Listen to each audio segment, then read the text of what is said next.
안녕하십니까. 광야선교단 이광철 전도사입니다. 오늘은 비가 많이 오는 날입니다. 그리고 어제는 미세먼지라고 해서 중국발 스모그가 굉장히 많이 끼는 날이었습니다. 제가 이렇게 호흡기가 그렇게 민감한 편이 아니에요. 제가 이제 지하에 있어도 지하에서 이렇게 뭐 석유난로라든지 가스난로를 이렇게 펴도 저는 이제 아무렇지 않은 사람인데 이번에 미세먼지는 굉장히 독하더라고요. 이거 미세먼지가 사실은 아니고 원래는 뉴스에서 표기가 됐을 때는 원래 한 10년 전이라든지 표기됐을 때는 이제 중국발 스모그로 이렇게 표시가 되었는데 어느 날 이제 뉴스에서 그 표기명이 바뀌더라고요. 중국발 스모그로 이야기하지 않고 미세먼지라고 하는데 엄연히 아니고 스모그입니다. 중국에서는 해안 쪽에 공장지대를 많이 설치했는데요. 거기서 이렇게 공장을 돌릴 때 이런 정화되지 않는 매연들이 나오는데 그것을 바로 다 한국에서 미세먼지라고 해서 이렇게 약화된 표현으로 하지만 엄연한 스모그가 맞습니다. 저도 그런 부분 때문에 숨이 지금도 막힙니다. 그래서 이제 개인적으로 여러분이 이제 공기청정기라든지 이제 마스크 꼭 쓰셔서 호흡기 잘 했으면 좋겠고요. 하나님께서 이제는 대한민국과 이제 북한을 통일할 시기를 하나님께서 주십니다. 하나님께서 적정한 때가 주셨어요. 왜 통일을 하냐? 하나님께서 새로운 계절 그리고 새로운 하나님께서 추수의 계절을 하나님께서 주시려고 합니다. 대한민국을 통해 하나님께서 하나님 나라의 큰 일을 할 것인데 저의 설교가 이 큰 일을 하는데 조금만 밑거름이 되었으면 좋겠습니다. 진리만 담겨 있고 그리고 하나님의 그 사랑만 담겨 있고 그리고 하나님의 그 순수함만 담겨 있는 이 설교를 통해 여러분이 하나님 앞에 그리고 영적인 새로운 지식들 잘 배웠으면 좋겠습니다. 오늘도 열심히 제가 준비했습니다. 여러분 이거 설교 들으시고 필요한 내용들 여러분 꼭 더 익혀가면서 또 하나님의 은혜 가운데 또 살았으면 좋겠습니다. 찬양하고 시작하도록 하겠습니다.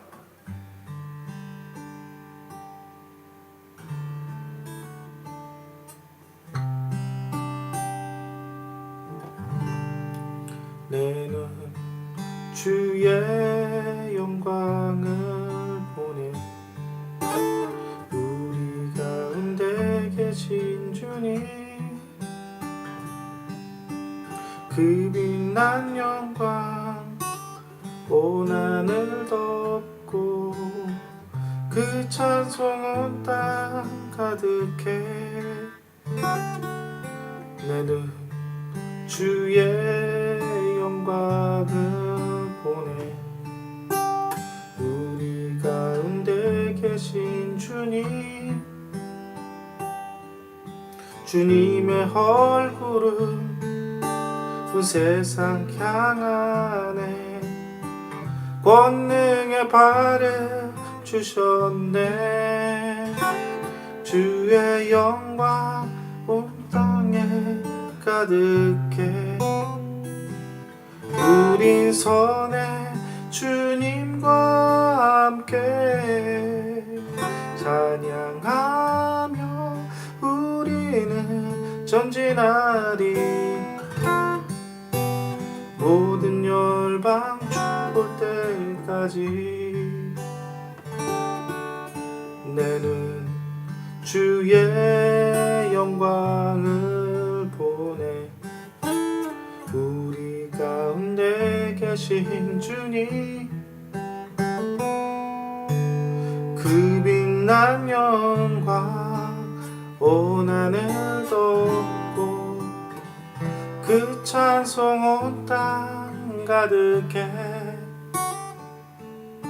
내 눈 주의 영광을 보내 우리 가운데 서신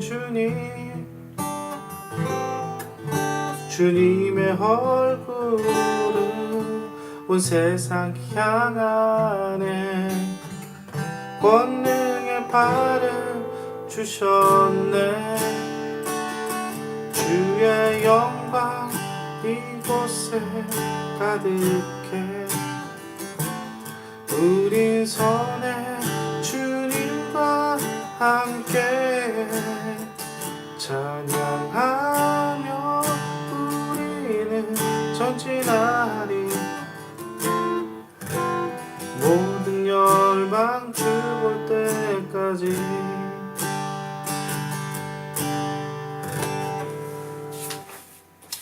자, 한번 다른 찬양 해볼게요.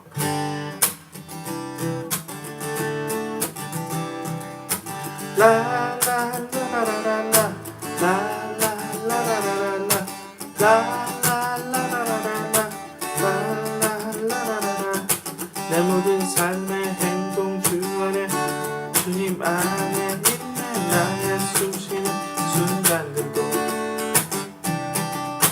내 모든 삶의 행동 주 안에 내 길도 주 안에 나의 숨쉬는 순간들도 라라라라라라 라라라라라라 라라라라라라 라라라라라라 자비와 은혜의 목표 어디서나 주 얼굴 보내 주 사랑 날 붙드네 오 놀라운 주님의 사랑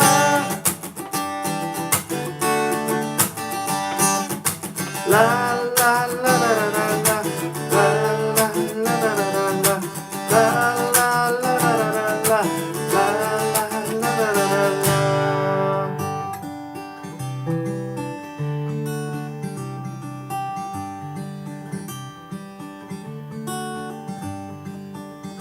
주의 이름 높이며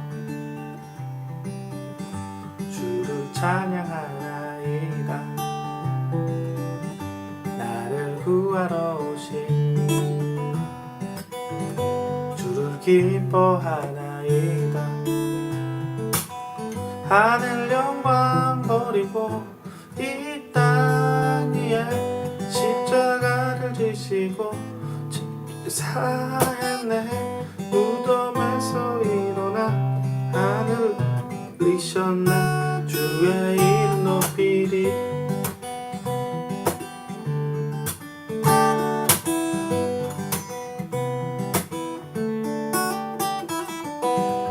주의 이름 높이며 주를 찬양하나이다 나를 구하러 오신 주를 기뻐하나이다 하늘 영광 버리고 이 땅 위에 십자가를 지시고 제사였네 무덤에서 일어나 하늘로 올리셨네 주의 이름 높이리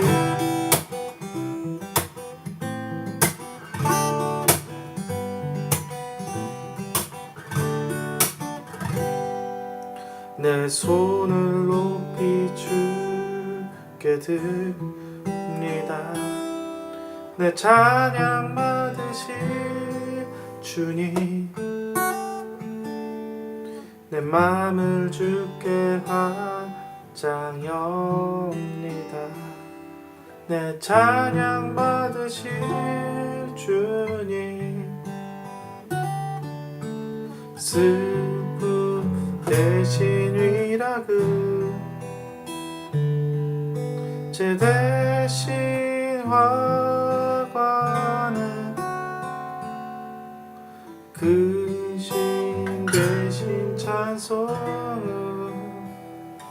찬송의 옷을 주셨네. 오늘 마지막 찬양 평소 때보다 조금 더 찬양인데 하나님께서 저한테 감동을 주신 부분이 있어서 조금 더 길게 합니다. 오늘은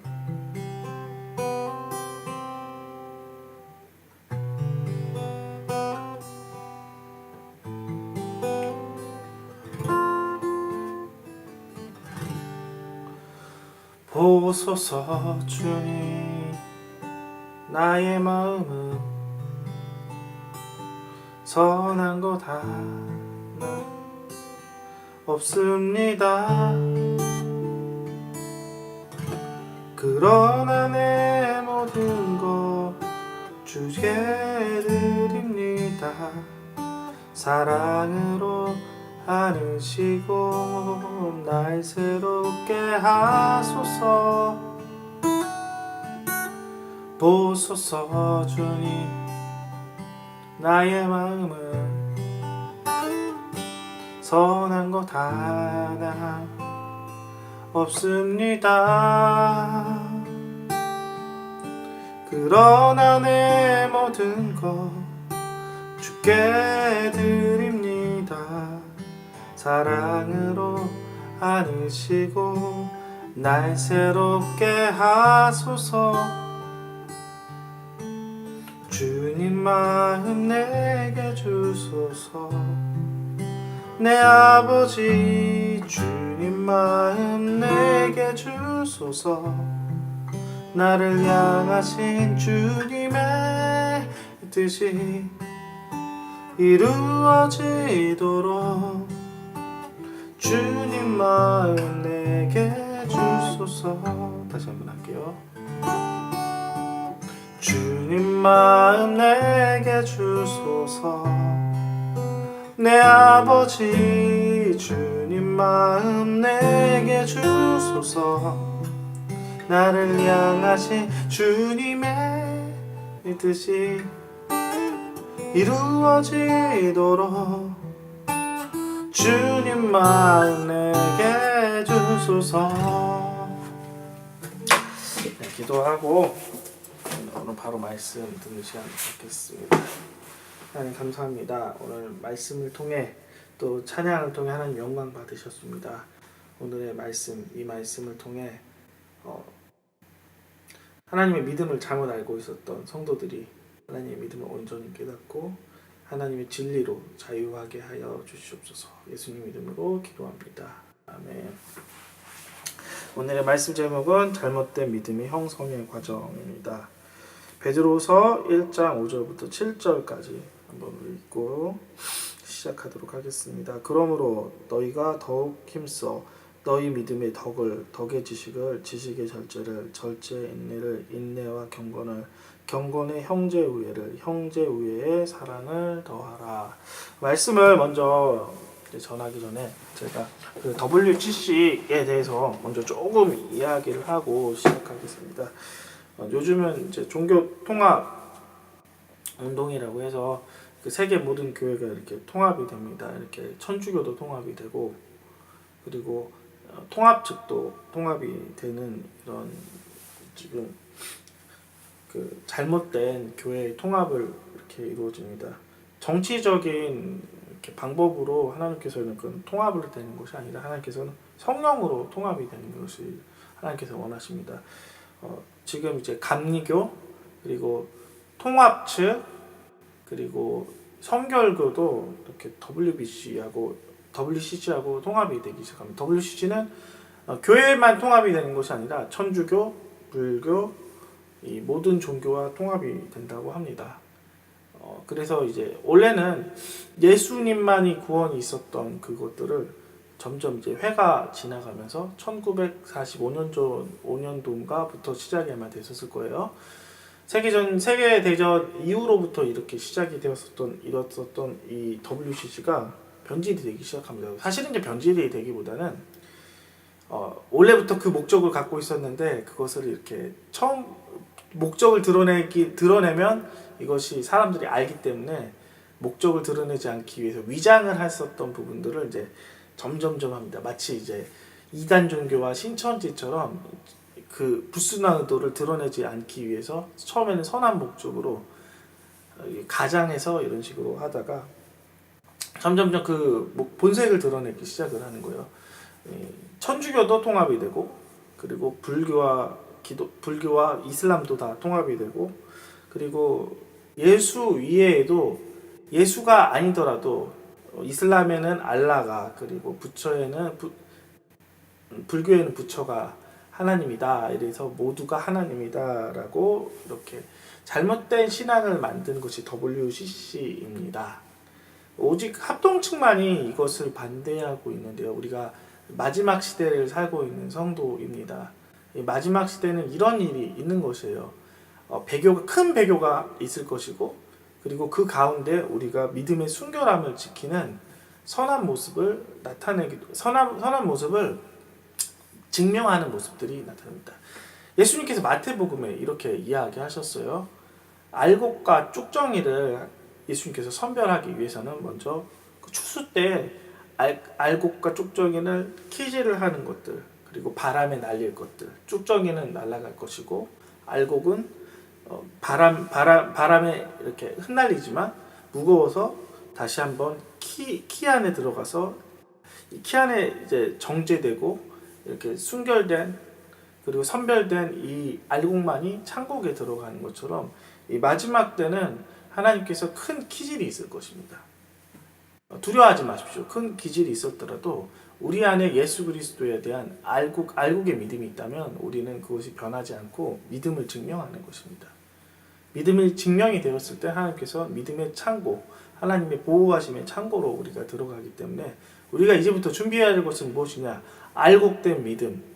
더 이상 쭉정이와 같이 빈 믿음이 아닌 알곡된 믿음. 그 알곡은 하나님의 중심으로 들어가는 예수 그리스도의 사랑, 그리고 예수 그리스도의 구원으로 초점맞는 알곡된 믿음들을 우리가 계속해서 이제는 키워야 되고 성숙해야 될 시기가 이제 돌아옵니다. 우리가 두려워하지 마십시오.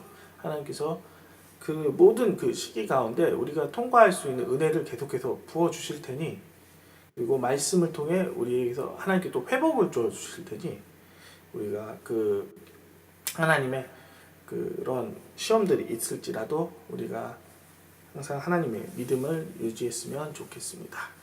말씀 시작할게요. 제목은 잘못된 믿음의 형성의 과정입니다. 아까도 설명했듯이 본문 읽었듯이 믿음의 덕의 지식을, 지식의 절제를, 절제의 인내를, 인내의 경건을, 경건의 형제 우애를, 형제 우애의 사랑을 더한 것처럼 믿음 위에는 수많은 하나님의 성품들이 이렇게 쌓아 올라가는 것처럼 우리의 믿음은 한 번에 형성이 되는 것이 아니라 어떠한 믿음의 기초 위에 계속해서 성장하면서 계속해서 그것이 쌓아 올라가야 되는 것.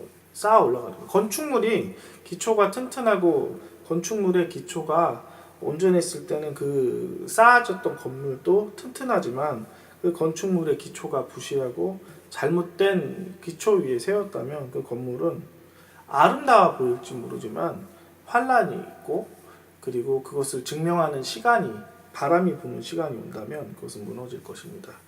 그래서 우리가 하나님으로부터 온 순수한 믿음이 무엇인지 오늘 배우는 것들, 그리고 잘못된 믿음이 어떻게 해서 형성이 되는 것인지 말씀을 보면서 한번 보겠습니다. 원래 믿음이란 하나님으로부터 오는 것입니다.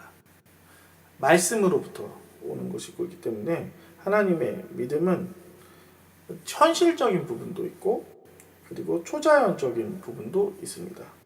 이 현실적인 부분은 실천적인 부분, 율법에 관한 것이고, 초자연적인 것은 하나님의 영적인 세계의 능력을 의미합니다. 하나님의 말씀은 하나님으로부터 오는 모든 것, 하나님께서 자연 만물을 창조하셨듯이 이 자연 만물 안에 하나님께서 우리가 실천하고 우리가 순종할 것이라는 자연적인 것도 주셨고, 그리고 초자연적인, 하나님께서 이 태초에 이 지구를 창조하셨듯이 하나님의 말씀으로 창조하듯이 하나님의 영의 능력, 창조의 능력으로 초자연적인 형성들이 이루어진 것도 성경에서는 믿음으로 정의합니다. 오늘은 양극단의 그 잘못된 사고가 어떻게 형성이 되었는지 말씀을 보면서 한번 배우도록 하겠습니다. 첫 번째, 현실적인 믿음과 실천적인 믿음만 강조하는 잘못된 믿음입니다. 어떻게 형성이 되었냐? 대부분 목자의 말을 통해 형성이 됩니다. 말이란 거는 중요한 거예요. 말이란 건 그 사람의 생각과 경험을 전달합니다. 근데 여기서 중요한 거는 말을 전했을 때, 그리고 말에 대한 내용들을 전했을 때 그 사람의 지식과 그 사람의 가치관을 내뱉습니다. 즉 무슨 얘기냐? 하나님의 온전한 경험이 없는 목자의 말로 인해 부분적인 하나님의 지식만 전달이 될 경우가 있어요. 특별히 하나님의 영적인 체험들을 하지 못했던 목자들의 그 설교는 하나님의 영적인 것, 초자연적인 것 부분들을 제외하고 하나님의 실천적인 부분만 이야기합니다. 성경에서는 예수님의 기적을 이야기했고 또 성경에는 엘리야의 기적도 이야기했었고 여러 가지 하나님의 그리고 또 바울 또한 또 기적도 있었고 여러 가지 하나님의 기적이 있는데 그 부분들을 자기가 경험하지 못한다고 해서 그것은 옛날 것이라고 하고 성경 시대의 것이라고 제한된 것이라고 하면 잘못된 것이에요. 성경 있는 그대로 믿으셨으면 좋겠습니다. 성경에서 예수님이 행하셨던 것들 그대로 믿으시면 그것이 바로 진리입니다. 디모데후서 3장 5절부터 7절을 제가 한번 읽어볼게요. 경건의 모양은 있으나 경건의 능력을 부인하니 이와 같은 자들은 내게 돌아서라. 그들 중에 남의 집에 가만히 들어가 어리석은 여자를 유인한 자가 있으니 그 여자는 죄를 중히 지고 여러 가지 욕심에 끌림바 되어 항상 배우나 끝에 진리의 지식에 이를 수 없느니라. 말세에는 이런 일이 있다고 디모데후서의 바울이 디모데에게 이야기합니다. 성경에서 기록이 된 거예요. 경건의 모양, 즉 믿음의 모양은 있으나 경건의 능력, 믿음 안에 있는 하나님의 능력은 부인한다라고 이야기합니다. 하나님의 모양, 하나님의 이웃 사랑에 대한 실천은 이야기하지만 하나님의 창조의 능력, 하나님의 권세 그리고 영적인 것들을 이야기하지 않는 자는 하나님께서 바울을 통해 하나님께서 말씀하신 것은 돌이켜라라고 합니다. 자, 이러한 부분들은 아까도 다시 이야기했지만 다른 부분이 아니에요. 영적인 것을 경험하지 못하는 것, 기도를 깊이 하여서 하나님을 만나는 경험이 없는 목자들에게 이런 경건의 모양만을 설교를 듣게 됩니다. 영적인 것을 기도를 깊이 하지 않으면 제가 기도를 깊이 하고 하나님의 깊은 영적인 비밀들을 깨달았을 때는 하나님의 영적인 것들을 설명할 수 있고 체험을 이야기할 수 있어요. 물론 이제 체험만 이야기한다면 그것은 잘못된 신앙이지만 하나님께서는 특별하게 성령의 기름 부음을 통해 초자연적인 지혜도 주시고 초자연적인 하나님의 능력을 주실 것을 고린도 후서에도 저게 하나님께서 기록하셨단 말입니다. 이것을 부인할 수 없다는 거죠. 경험하지 못한 부분들을 자기가 그것을 성도한테 이야기했었다면 그것은 잘못된 부분이고 다시 말씀으로 돌아가십시오. 진리는 말씀을 통해 드러내는 것이에요. 말씀 가운데 하나님의 능력이 기록이 되었고 말씀 통해 하나님의 창조가 기록이 되었으니 그것을 부인할 수가 없다는 거죠. 경험하지 못했던 것이라도 우리가 기록된 부분이 있다면 우리가 믿고 그것을 따르길 바랍니다. 병을 내가 병 고치는 은사가 없을지라도 내 믿음이 부족할 뿐이에요. 성경에서는 기록을 하였습니다. 믿음이 부족하여서 병 고치는 은사가 나타나지 않을 뿐이에요. 내 믿음이 부족했을 뿐입니다. 우리의 믿음으로 하나님께서 주시는 온전한 것들이 회복이 되었으면 좋겠어요. 이 현실적인 것들에 대해서 그리고 실천적인 것들에 대해서 이런 부분이 어떠한 식으로 형성이 됐는지 17세기의 그 사건을 통해 한번 배우도록 하도록 하겠습니다. 17세기 전까지 유럽 교회에서는 신 중심의 세계였습니다. 17세기 더 전이죠. 15세기, 16세기. 그러나 15세기, 16세기 때부터 이제 카톨릭, 로마의 잘못된 기독교가 아니죠. 이방 종교와 결합된 이 카톨릭이 하나님의 말씀을 따라가지 않고 사람들을 속이기 시작을 합니다. 구원에 대해서 거짓말을 하기 시작을 해요. 베드로 성전을 짓기 위해서 구원에 대해서 믿음으로 이야기를 하지 않고 구원에 대해서 구원 증서를 팔려고 합니다. 이런 거짓말을 하기 시작을 했었을 때 종교개혁자 루터가 거기에 대해서 그것이 거짓말임을 계속해서 선포하기 시작합니다. 99개로 반박문을 통해.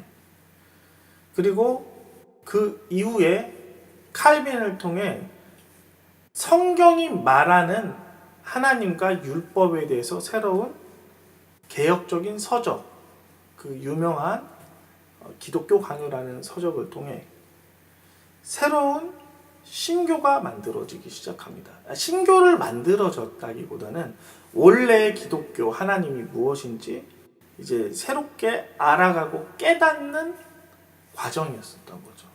잘못된 이단 종교와 그리고 욕심과 그리고 교황이라는 하나님이 세우시지도 않았었던 정책을 이제 하나님의 온전한 율법이 무엇인지, 온전한 하나님의 뜻이 무엇인지 깨닫고 이렇게 변화시키는 운동이 시작이 됐어요. 그것이 바로 종교개혁입니다.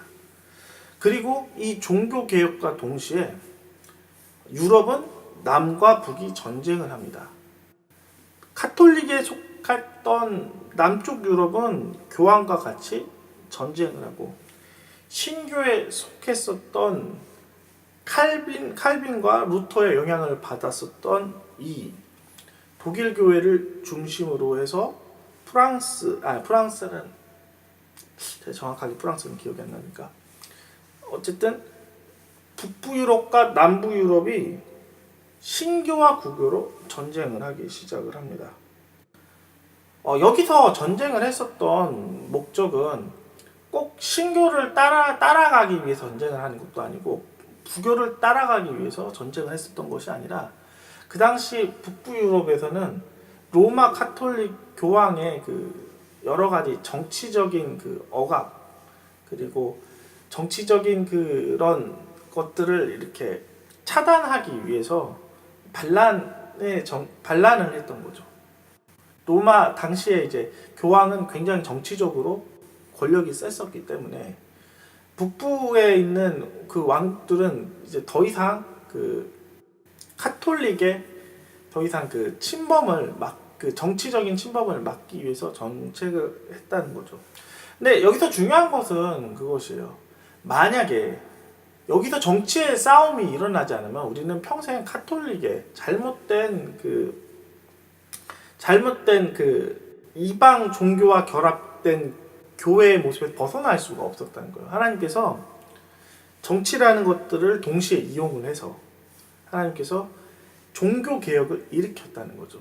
강력한 힘, 세상 권세도 하나님께서 필요하셨기 때문에 그 시대에 하나님께서 그렇게 역사하셨다는 것입니다.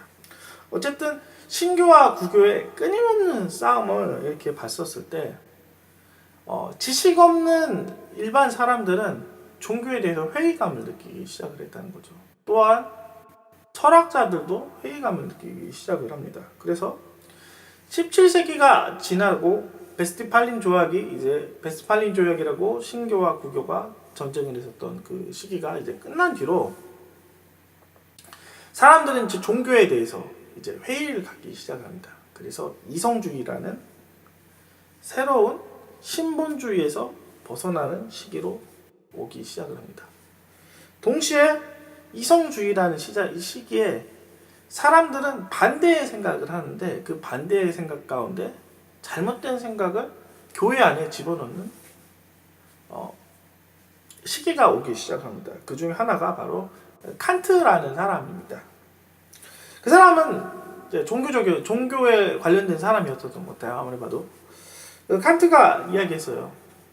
이성으로는 내가 합리적으로 판단할 수도 있지만 내가 경험한 것 이상으로 그것을 판단할 수 없다. 그러나 이성으로도 상상을 할 수 있다. 선과 악을 상상할 수 있고 뭐 천국이라든지 악마라든지 천사라든지 내가 이성으로 경험하지 못했지만 그것을 상상할 수 있다. 그것을 없다고 할 수 없다라고 이야기합니다.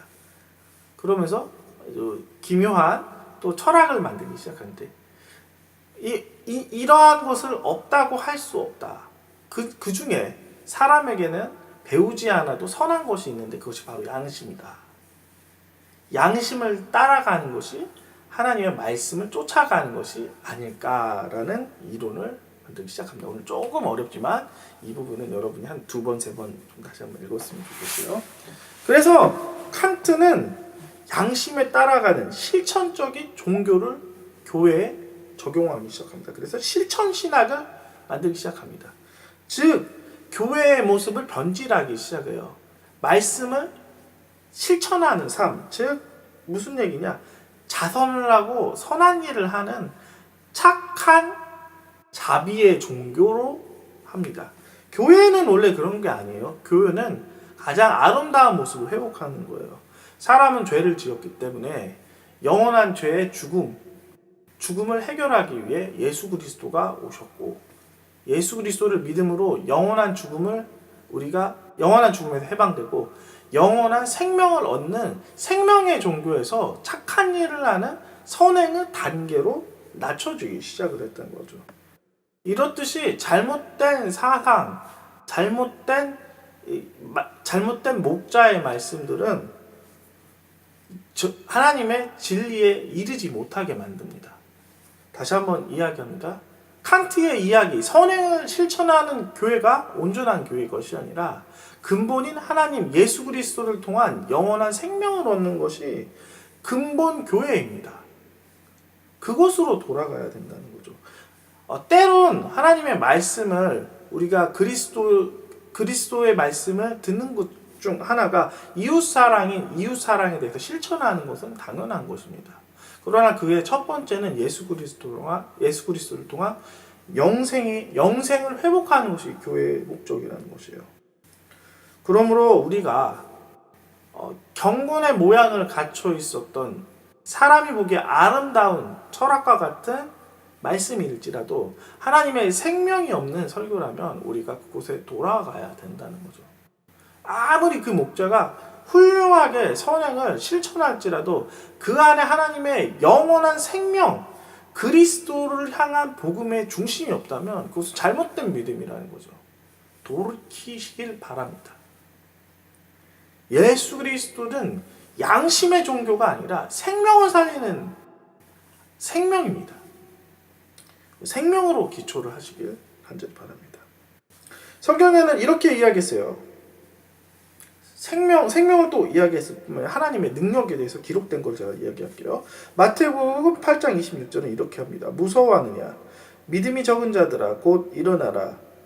바람과 바다를 꾸짖으니 아주 잔잔하게 되거늘. 예수님께서 이 영적인 능력들을 보이셨습니다. 자연 법칙은 자연적으로 멈추는 것이 아닌 초자연적인 영적인 질서의 통제를 받는 것처럼 예수님이 바람과 바다라는 이 자연적인 법칙을 하나님의 초자연적인 법칙으로 이것을 잔잔케 하셨습니다. 그리고 열왕기상 18장 38절을 보면 이에 여호와의 불이 내려 번제물과 나무와 돌과 흙을 태우고 또 도랑에 물을 핥은지라 하는 것처럼 하늘에 불을 내린 것처럼 하나님의 능력을 보이기 시작을 했습니다. 이것이 다 온전한 것이라는 거죠. 하나님의 실천하는 선한 이웃사랑과 동시에 하나님의 초자연적인 능력도 역시 성경에 기록되었습니다. 이것이 진리입니다. 두 번째, 현실적인 믿음 말고 지나친 공상적인 믿음. 잘못된 믿음이에요. 여기서 제가 이야기하는 건 공상적인 믿음이라고 합니다.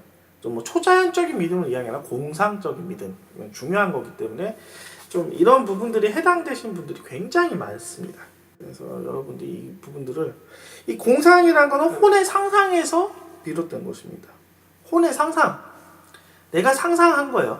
하나님께서 말씀하신 그대로가 아닌 내 혼, 내 자아가 내가 좋아하는 생각으로 상상하기 시작을 했었던 것은 공상적인 믿음입니다. 혼도 상상을 할 수 있어요. 내가 좋아하는 생각들을 막 상상할 수 있어요. 그것은 믿음이 아니에요. 내가 좋아하는 욕심들을 확장한 것 뿐입니다. 여러 가지가 있어요. 내가 하나님을 잘 몰라서도 있지만 첫 번째가 가장 큰 이유가 잘못된 부모의 양육입니다. 부모가 양육을 어떻게 하냐에 따라 아동들은 달라지기 시작을 합니다. 부모가 어렸을 때 상과 벌, 그리고 칭찬과 그리고 훈계에 대해서 잘 조절이 돼야 되는데, 방관된 부모 밑에서 키웠던 아동들은 하나님에 대한 믿음도 제한이 없습니다. 그리고 절제도 없습니다. 잘 부모님에 대해서 양육받았던 사람들은 상상이라든지 그리고 생각이라든지 그것이 잘 조절이 되고 분별이 되기 때문에 어떤 것이 맞는 것인지 틀린 건지 이성으로서 이렇게 잘 정립이 되어 있습니다. 그러나 특별히 방관하는 아동, 부모님이 이렇게 돌보지지 않았었던, 홀로 항상 키웠었던, 외로웠었던 아동들은 이성이 제한하는 것도 무엇인지 모르고 잘못된 그 이성과 상상을 믿음과 혼재되어서 이야기하기 시작을 합니다. 예를 들면 그래요. 선교사님이 설교를 하기 시작합니다. 하나님께서 이스라엘을 가길 원하십니다. 자원하십시오 라고 하면 그 얘기를 무조건 나의 얘기로 아멘하고 당장 내일 짐을 싸시는 분이 있습니다. 이거 잘못된 믿음이라는 거죠. 하나님의 믿음의 열매, 성령의 열매는 9가지가 있는데 그 중에는 여러 가지 하나님의 성품의 요소가 있어요. 하나님의 말씀 가운데는 충성이라고 하는 부분도 있고 믿음이라는 부분도 있지만 절제라는 부분도 있어요. 이것이 하나의 말씀이고 명령입니다. 만약 하나님께서 내게 이스라엘에 대한 감동을 주셨으면 절제할 마음도 주셨습니다. 지금 갈 것인지 아니면 언제 갈 것인지에 대해서 하나님의 때를 분별하는 절제의 믿음도 주셨어요. 때도 모르면서 움직이시는 분이 있다면 그것은 내 마음이 움직이는 거고 내 본능이 움직이는 것 뿐입니다. 원래 열정적이 많으신 분이 있는 거예요. 혼적으로 하나님께서 주신 열정이 아닌 원래 인간적으로 타고난 열정이 있으신 분이 있어요. 말씀을 듣고 단번에 움직이는 것이 아니라 절제하면서 움직여야 돼요. 이것이 하나님의 뜻인지 아닌지 분별하면서 하는 것입니다. 만약에 당장 하나님께서 하신다고 하면 거기에 대해서 때론 나도 그 영이 하나님으로부터 오는 것인지 아닌지 분별하는 시험을 해야 된다는 거죠. 기드온의 예를 한번 들어보겠습니다. 기드온은 당시 어떠한 사사기 7장에 보면 당시 미디안 족속의 이스라엘이 굉장히 괴롭힘을 당했었던 거예요. 미디안 족속은 무엇이냐?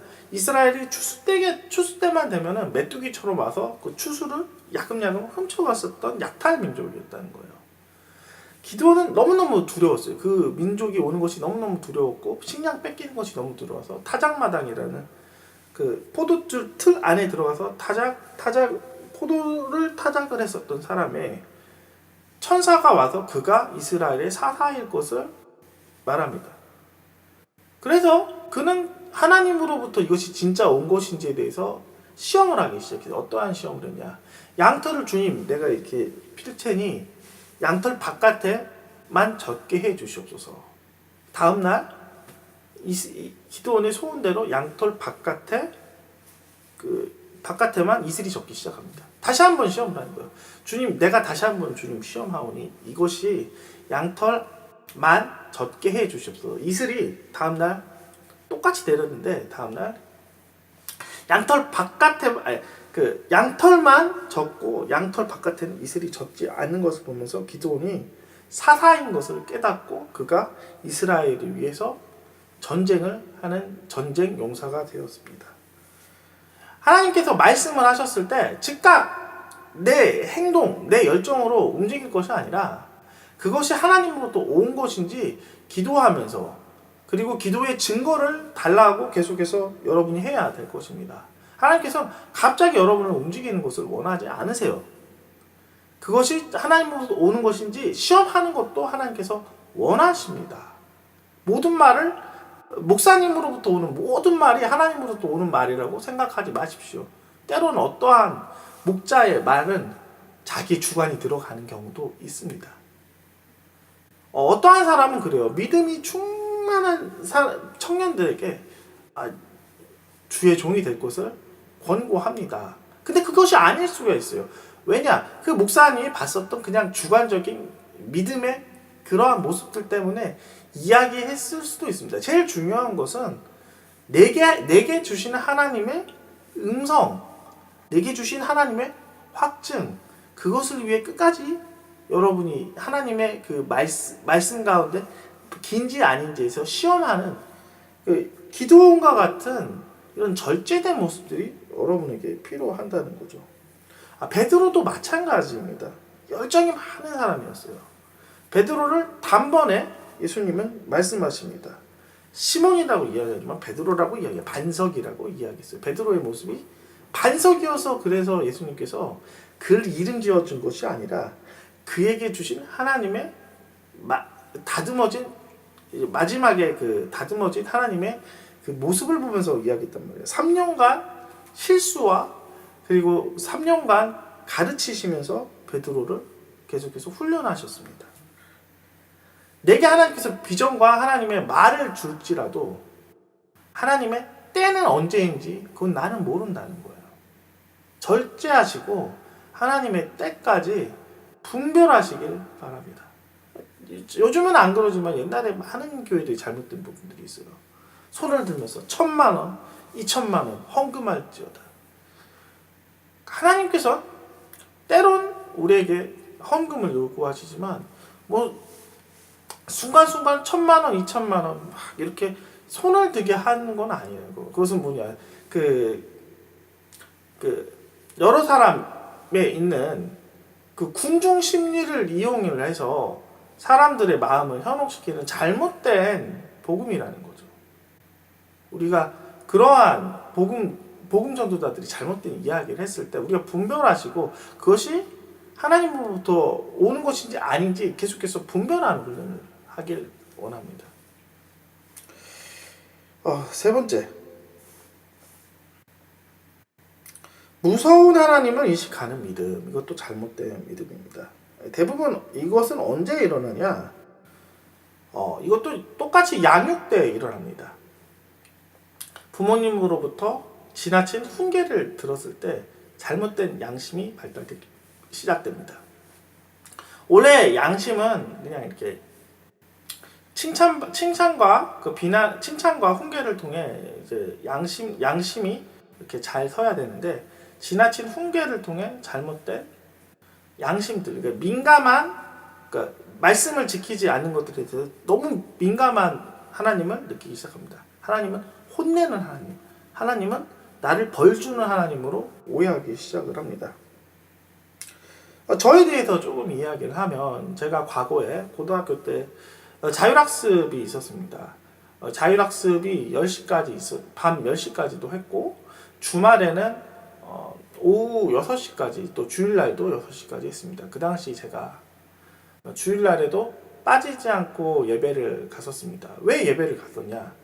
꼭 예배에 대해서 또 사모하는 부분 때문에만 간 것이 아니라 내가 만약에 주일날 예배를 빠지면 하나님께서 나의 구원을 없애버리지 않을까, 하나님께 나를 혼내주지 않을까라는 그런 마음 때문에 제가 주일날에 고등학교 때도 예배에 참석을 했었습니다. 저는 과거에 융통성이 없었던 사람이었고 말씀에 대해서 말씀을 거부하는 것들에 대해서 저는 큰 거짓말하는 것도 죄가 될 것이라고, 그리고 하나님께서 혼을 내주실 거라고 저는 생각했었던 부분이 있었어요. 그러한 부분들을 과거를 잘 생각을 해보니까 그러한 부분들은 대부분 저의 그 잘못된 부모님의 양육 방법들, 그리고 부모님의 그 비난들, 그러한 것들이 제 귀에 민감하게 작용이 돼서 잘못된 가치관을 배웠던 것 같습니다. 이랬듯이 우리가 하나님을 이렇게 잘못 알고 하나님 혼나는 하나님을 잘못 아는 것은 두 가지가 이유가 있는데, 첫 번째는 잘못된 지식, 하나님의 말씀을 잘못 배운 것들, 두 번째는 내가 생활 가운데, 내가 그리고 가치관 가운데 부모님으로부터 자라왔었던 환경입니다. 부모님의 역할은 굉장히 중요해요. 부모님이 잘 양육을 하고 보호해주면 하나님은 나를 보호해준 하나님이라고 인식을 합니다. 부모님이 나를 자주 혼나고 나를 돌봐주지 않으면 하나님은 나를 혼내주시는 분이라고 생각을 해서 하나님을 두려워하게 합니다. 여기서 두려움은 하나님을 경외하는 두려움이 아니라 죄에 대해서 응징받을 것들에 대해서 되는 무서움을 이야기하는 것입니다. 요셉에 대한 이야기와 그리고 달란트 이야기를 좀 더 할게요. 요셉이 형들의 질투를 받아서 애굽으로 쫓겨나는 장면에 대해서 좀 한번 이야기를 해볼게요. 요셉이 꿈 이야기를 합니다. 형제들에게, 12형제들에게 날마다 꿈 이야기를 해요. 나는 꿈에 이렇게 될 것이고 이렇게 될 것이고 12 볕단이 내게 절하였다, 이런 식으로 이야기를 했었을 때 형들의 질투를 일으킵니다. 형들의 분노가 얼마나 컸는지 형들이 애굽으로 보내기 시작합니다. 애굽을 보냈을 때 이 요셉이 그 애굽 생활을 잘 적응을 하고 애굽 생활에서 총리가 되고, 그 전에 보디발 장군 집에서 열심히 이렇게 총무와 노예로서 열심히 봉사를 다합니다. 여기서 하나 의문, 요셉이 왜 어떻게 해서 그 가운데 안정을 누릴 수 있겠습니까? 믿음도 믿음이지만 그의 아버지 야곱을 통해서 이러한 믿음이 생겼다는 것이에요. 야곱은 요셉을 가장 아꼈었고 사랑했었던 사람이었습니다. 그 사랑이 요셉에게도 전달이 되는 거예요. 하나님은 나를 돌보시는 분이구나 라는 그러한 마음들이 요셉에는 항상 있었던 거예요. 그 환경 가운데, 어려운 환경 가운데 하나님은 나를 돌보시는 하나님, 안정감 가운데 나를 지키시는 하나님이라는 믿음이 변하지 않았었던 것은 아버지 야곱의 잘된 사랑이 듬뿍 담긴 양육 때문에 그렇게 된 것입니다. 좋은 양육을 이야기를 했으니 이제 또 나쁜 양육, 오늘 또 한번 또 이야기를 한번 해볼게요. 하나님에 대해서 잘못 알고 있는 것은 마태복음 25장을 한번 이야기를 해보겠습니다. 마태복음 25장을 이야기를 하면 주인이 먼 타국에 갔었을 때 세 종에게 각각 달란트를 배분합니다. 5달란트를 받은 종, 2달란트를 받은 종, 1달란트를 받은 종, 그리고 주인은 멀리 여행을 해서 시간이 지나서 주인은 돌아옵니다. 5달란트 받은 종은 5달란트를 남기고, 2달란트 받은 종은 2달란트를 남기고, 1달란트를 받은 종은 1달란트를 남기기 시작합니다. 마태복음 25장 24절부터 25절을 제가 읽어볼게요. 1달란트를 받았던 자는 와서 이르되 주인이여 당신은 굳은 사람이라 심지 않은 데서 거두고 해지 않은 데서 모으는 줄을 내가 알았으므로 두려워하여 나가서 당신의 달란트를 땅에 감추어 두었나이다. 보소서 당신의 것을 가지셨나이다 하는 것처럼 5달란트 받은 종과 2달란트 받은 종은 주인을 오해하지 않았지만 1달란트 받은 종만 주인을 오해했습니다. 그것은 감정이 사해서 오해했다는 거죠. 하나님을 내가 잘못 보는 것은 내 마음이 상했기 때문에, 하나님에 대한 지식이 잘못됐기 때문에 하나님을 오해하는 것처럼 이 종은 1달란트 받은 종은 1달란트 받은 것 때문에 마음이 아마 굉장히 상했던 것 같아요. 저 종은 5달란트 받았고 저 종은 2달란트 받았는데 나는 이게 뭐지? 마음이 상했을 때 주인에 대해서 나쁘게 평가하고 굳은 사람이라고 이야기합니다. 그 둘은 5달란트 받은 종과 2달란트 종은 주인에 대해서 그렇게 평가하지 않았지만 이 종만 유독히 판단했던 거예요. 내 상한 마음, 내가 채워지지 않았었던 나의 마음 때문에 하나님을 잘못 오해하기 시작을 한다는 거죠. 그러므로 내게 필요한 것이 무엇이에요? 상한 내 마음이 회복이 되는 것입니다. 내 마음이 하나님으로부터 치유돼야 되는 것이에요. 내가 받았었던 환경으로부터 받았었던 모든 것들이 치유되었을 때 하나님에 대해서 더 온전히 바라보게 되는 거예요. 이 종처럼 하나님에 대해서, 주인에 대해서 다르게 보는 것이 아니라 이제는 온전히 하나님을 바라보는 사람들이 되었습니다. 진리로 다시 회복이 되기 원하고 하나님의 내 상한 마음으로 잘못 봤었던 하나님을 회복이 되기 바랍니다. 때로한 나의 감정, 나의 환경, 잘못된 나의 지식들을 통해 하나님을 잘못 알았다면 이제 새롭게 배우기 시작합니다. 하나님은 사랑이 많으시고 하나님은 자비하시고 오래 참으시는 하나님이십니다. 성경에 쓰여 있고 하나님은 우리의 구원을 위해 아들까지도 주셨던 좋으신 분이십니다. 하나님은 우리가 죄를 짓더라도 오래 참으시고 우리가 거기에 대해서 돌이키기를 원하시는 하나님은 자비하신 분이십니다.